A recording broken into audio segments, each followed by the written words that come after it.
corporations. Musk has illegally fired union organizers and threatened to pull stock options for any workers who try to join them. Tesla has also had more OSHA safety violations than any other US automaker. Even the Explodo Crashomatic, which is a car I made up in a dream about writing a comic book that sold really well and was made into 5 award-winning films. Musk also likes to go DEFCON 3 on whistleblowers. In one case, fabricating a reason to call the cops on an employee who spoke to a journalist. Meanwhile, SpaceX has had a few little pratfalls of its own, and of course by pratfall I mean spaceships going explodo-crashomatic in ways that experts say Musk should have easily predicted and avoided. In one case, the FAA refused to grant SpaceX permission to launch, so SpaceX therefore they launched anyway. But don't worry, the rocket exploded. But it's hard to focus on every little labor violation or exploding spaceship when there's constantly big, goofy stories about Elon in the news, and that might be his media superpower. He's like a magician at a child's birthday party, distracting you with a spray of colorful scarves while he smacks one of the kids around with his other hand.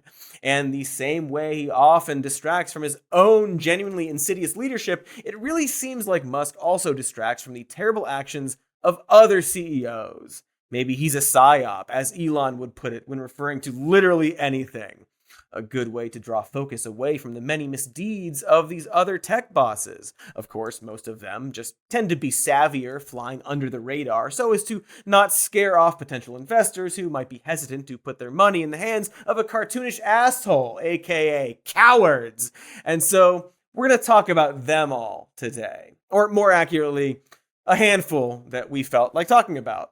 And while he's nowhere close to under the radar, let's start with Zuck, just to warm up.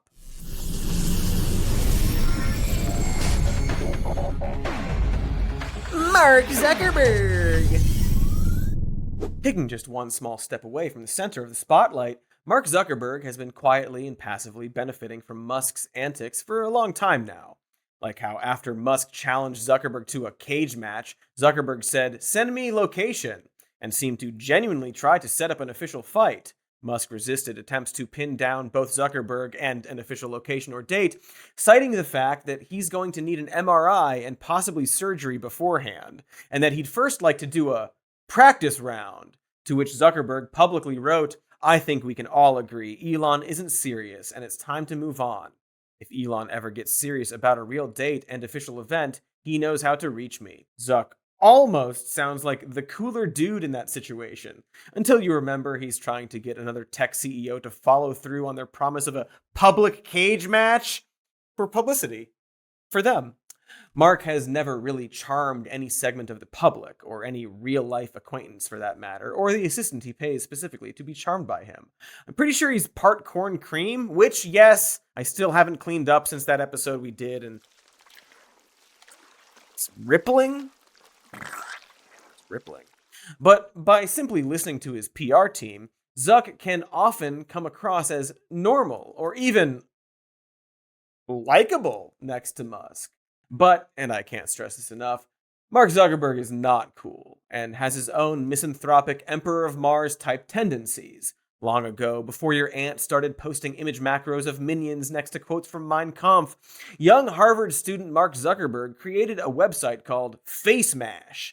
It grabbed photos of unconsenting female students from Harvard and asked the user to rank which was hotter. In a blog post, young Master Zuck wrote, "Some of these people have pretty horrendous Facebook pics. I almost want to put some of these faces next to pictures of farm animals and have people vote on which is more attractive." Fucked up stuff, Mark. Hey, Mark, which animal do you look like? Zuckerberg has abused his power repeatedly over his time as a CEO. Back in the early days of Facebook, his business card stated, "I'm CEO, bitch," because these dudes fucking love that one Dave Chappelle sketch. In 2004, he had this text conversation with a friend, Zuckerberg. "Yeah, so if you ever need info about anyone at Harvard, just ask. I have over 4,000 emails, pictures, addresses, SNS. Friend, what? How do you manage that one?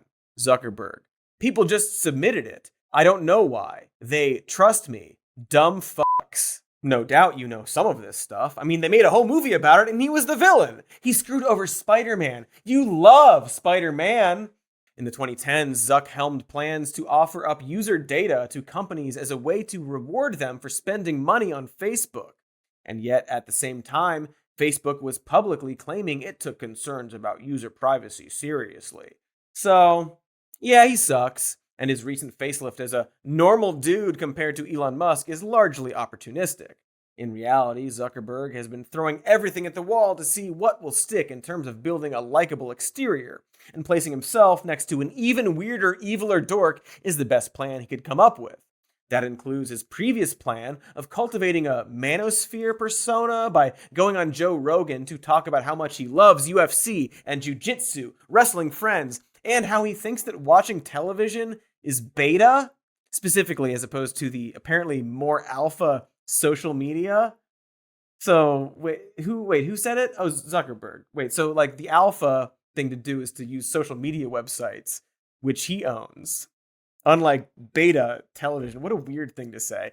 So, yeah, it's the exact same please like me shit that Elon does. Surely, Mark's decision to finally bro down with his good bud Joe Rogan is not a cynical attempt to rebrand himself after the Cambridge Analytica data collection scandal, or the Facebook propaganda and disinformation scandal, or the antitrust lawsuits due to flagrant attempts at monopolization, or Meta laying off thousands of employees, or the recent embarrassing flop of the metaverse and loss of millions of users. He's just a normal guy with a family and a son that isn't named F-22 Raptor Jet Asimov or some shit like that.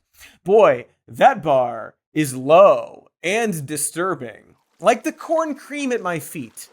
Melting my shoes. Tickling my toes. Ow.